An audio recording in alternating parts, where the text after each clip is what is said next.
وہ بلوچستان کے اوپر بات کی 12 شہروں میں 12 شہروں میں، اور نوشکی میں ابھی تک صورتحال ٹھیک کنٹرول میں نہیں آئی، ٹھیک ہے۔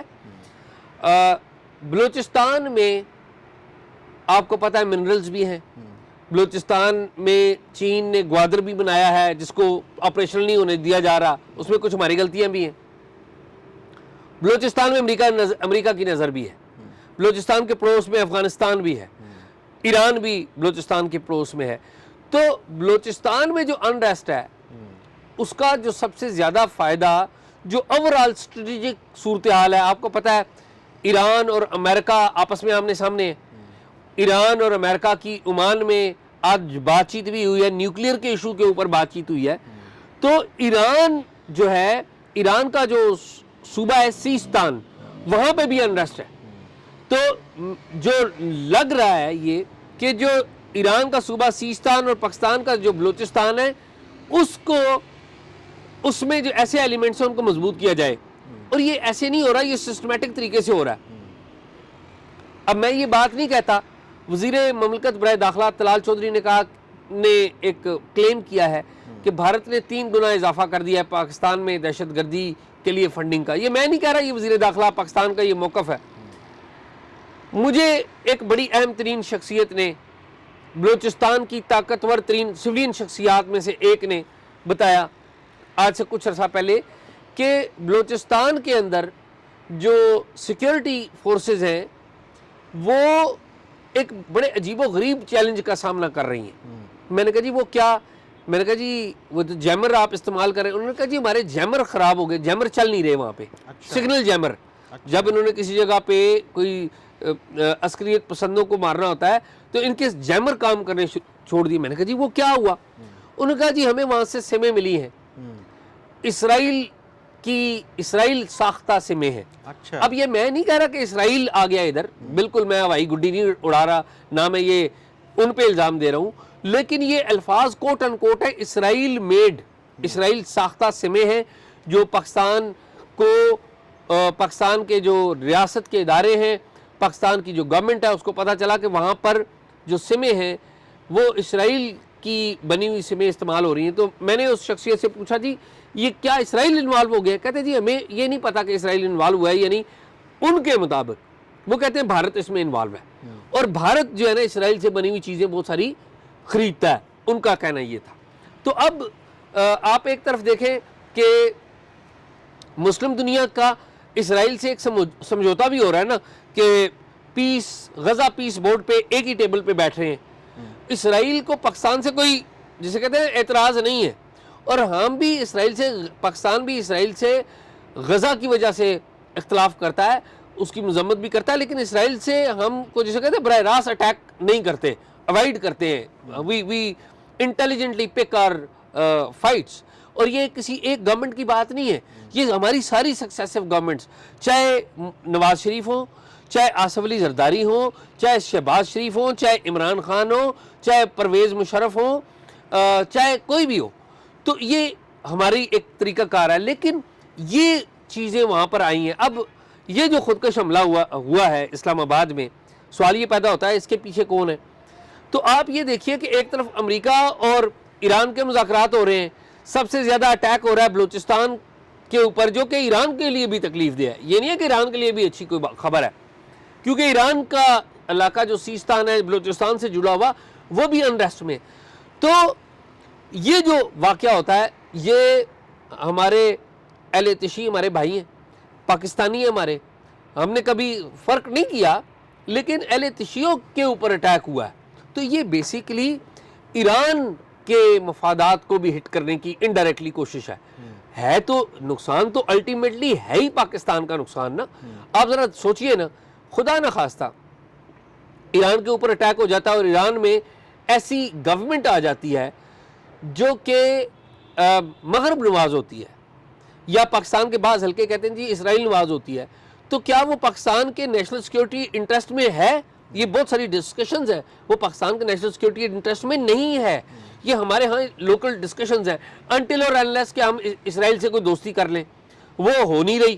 ظاہر ہے پبلکلی کوئی بولڈ سٹینس لینے کے لیے تیار نہیں ہے، مشرف صاحب نے کوشش کی تھی، لیکن وہ بھی پبلکلی آ کے نہیں کہہ سکے تھے کہ ہم اسرائیل سے دوستی کرنا چاہتے ہیں. جنرل باجوہ کے دور میں ایک اٹیمپٹ ہوئی تھی, کوئی دوستی کی نہیں, لیکن وہ چاہ رہے تھے کہ اسرائیل کے ساتھ چیزیں ہماری سیٹل ڈاؤن ہو.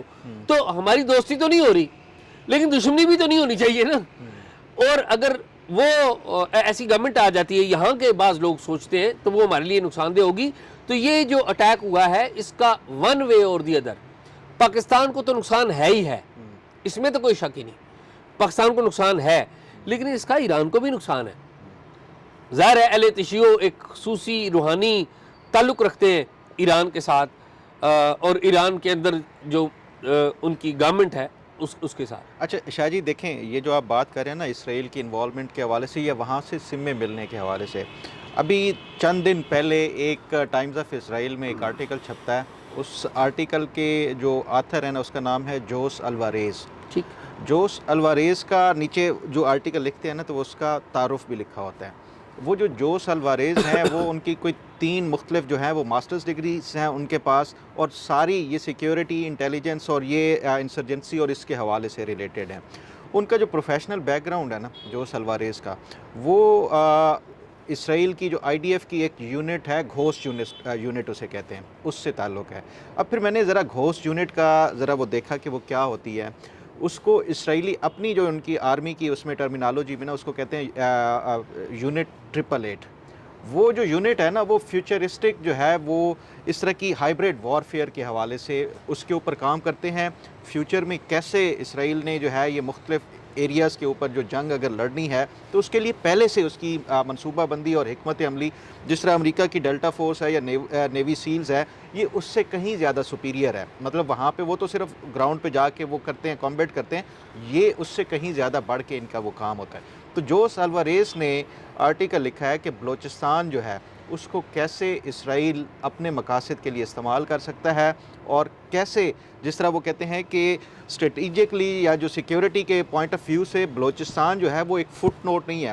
فٹ نوٹ مطلب یہ ہوتا ہے کہ آپ نے اس سے کوئی تھوڑا سا کوئی ایکسرپٹ لیا, کوئی اس سے کوئی تھوڑا سا جو ہے وہ لیا اور وہ اس کا آپ نے نیچے ریفرنس دے دیا. وہ کہتے ہیں نہیں, بلوچستان جو ہے وہ it's a window for Israel to occupy یا ٹو کیپچر ایران, یا وہاں پہ رجیم چینج کرنا, یا جو بھی ان کے اسٹریٹیجک جو مقاصد ہیں اس کے لیے. تو وہاں پہ وہ کہتے ہیں کہ جو اسرائیل نے ہسٹوریکلی ہمیشہ سے اس کی ایک پالیسی ہے, اسے کہتے ہیں پیریفری ڈاکٹرین کے نام سے, کہ جس ایڈورسری کے ساتھ یا جس ملک کے ساتھ ان کی کوئی تعلقات خراب ہیں اس ملک کے اندر انہوں نے اس کے نظام میں حالات خراب کرنے اور وہاں پہ ایکسپلائٹ کر کے چیزوں کو وہاں سے اپنے جو مقاصد ہیں حاصل کرنے ہیں. تو اس پہ انہوں نے لکھا ہے کہ بلوچستان کو کیسے ہم کیپٹلائز کر سکتے ہیں. وہاں پہ آلریڈی جو ہے وہ لوگ مزاحمت کر رہے ہیں, وہاں پہ آلریڈی جو لوگ ہیں انہوں نے ہتھیار اٹھائے ہوئے. ایک چیز اور وہ کہتے ہیں ہمارے لیے پازیٹیو یہ ہے کہ وہ اسلامک موومنٹ نہیں ہے. جو بی ایل اے ہے یا جو بلوچ انسرجنٹس ہیں وہ سیکولر ہیں, وہ ان کی جو آئیڈیالوجی ہے وہ اسلام کی بنیاد کے اوپر نہیں ہے, وہ سیکولرزم کی بنیاد کے اوپر ہے. تو ہمارے لیے یہ ایک اور پلس پوائنٹ ہے. تو اس کے اوپر یہ آلریڈی یہ جو فیوچرسٹک جو اسرائیل کے حوالے سے وہ اگر یہ چل رہی ہیں باتیں, اور اتنی امپورٹنٹ کسی اس سے بیک گراؤنڈ والا شخص وہ کہہ رہا ہے, تو اس کا مطلب ہے اگر یہ حکومت یہ اس حوالے سے بات کر رہی ہے یا جو اہم شخصیت کا آپ وہ کر رہے ہیں, تو میرا خیال ہے کہ یہ آلریڈی یہ چیزیں کچھ گراؤنڈ کے اوپر ہیں, کچھ جو ہے یہ سامنے اس طرح آ رہے ہیں. تو بڑی میرا خیال ہے کہ یہ بلوچستان کی صورتحال کو دیکھتے ہوئے اس پہ زیادہ سنجیدگی سے غور کرنے کی ضرورت ہے. میرے خیال میں بہت ہی تکلیف دہ صورتحال ہے. اور اسرائیل کے حوالے سے جو بات آپ نے اس آرٹیکل کی بھی کہی, اور جو میں نے آپ کو بلوچستان کی ایک اہم طاقتور شخصیت کے حوالے سے اگزامپل دیا, فخر اس میں پاکستان جیسے ملک کے لیے انٹیلیجنٹلی چیزوں سے نکلنا زیادہ اہم ہے. کیا ہم امریکہ سے لڑائی لڑ سکتے ہیں؟ آنسر از نو. کیا ہم اسرائیل سے لڑائی لڑنا افورڈ کر سکتے ہیں جو ہمارے ڈومیسٹک حالات ہیں؟ آنسر از نو. ہمیں میرے خیال میں بڑے انٹیلیجنٹلی ڈپلومیٹکلی ان چیزوں سے دیکھنا ہوگا, اور میرا نہیں خیال کہ ہم غیر ضروری لڑائیاں پیدا کریں. آ گئی ہم افغانستان میں پھنسے ہوئے, افغانستان سے لڑائی ہو رہی ہے, ایران سے ہمارا سرحد بند ہے, انڈیا کے ساتھ ہماری لڑائی یعنی نو پیس نو وار ہے, تو اٹ ول ایڈ فیول. ہم آلریڈی ہماری کمزور اکانومی ہے. تو میرا یہ خیال ہے کہ ہمیں انٹیلیجنٹلی گزرنا چاہیے ان حالات سے, اور لوگوں کو دشمن بنانے کے بجائے دوست بنانا چاہیے.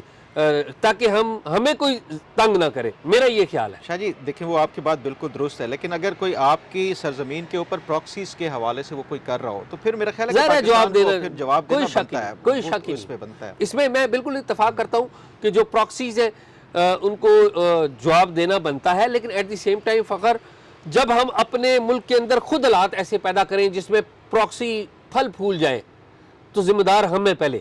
تو ہمیں ایسے حالات بھی پیدا نہیں کرنے کہ بالکل ٹھیک ہے ہمیں جواب دینا چاہیے، لیکن ایٹ دی سیم ٹائم ہم پراکسیز کو پھلنے پھولنے کا ایک انوائرمنٹ بھی تو پیدا کرتے ہیں. وہ انوائرمنٹ پھر آٹومیٹکلی جب آپ کے پیچھے سارے اس طرح کے جو ایکٹرز ہوں تو وہ انوائرمنٹ وہ پھر کریٹ ہو ہی جاتا ہے، چاہتے ہوئے یا نہ چاہتے ہوئے وہ پھر اس طرح کی جو چیزیں ہیں وہ سچویشن کریٹ ہو ہی جاتی ہیں. لیکن فخر اس پہ ہم بڑی بات کر سکتے ہیں کہ ریاست کا بعض جگہوں پہ رویہ اگر ماں کے جیسا ہو تو یہ کافی حد تک چیزیں کنٹرول بھی ہو سکتی ہیں، یہ نہیں کہ نہیں کنٹرول ہو سکتی. ہاں جہاں پر لڑنے کی ضرورت ہے وہاں پر لڑیں، جہاں پر گلے لگانے اور پیار کرنے کی ضرورت ہے، جہاں پر غلطیاں آپ نے کی ہیں وہاں پہ معافی مانگنے کی بھی ضرورت ہے. تو میرے خیال میں یہی ہے فخر. ناظرین پروگرام آپ نے دیکھا، پروگرام کے بارے میں رائے آپ اپنی ضرور دیجیے گا، اور اگر کوئی معلومات ہو تو talkshock777@gmail.com پہ ضرور شیئر کیجیے. اللہ حافظ.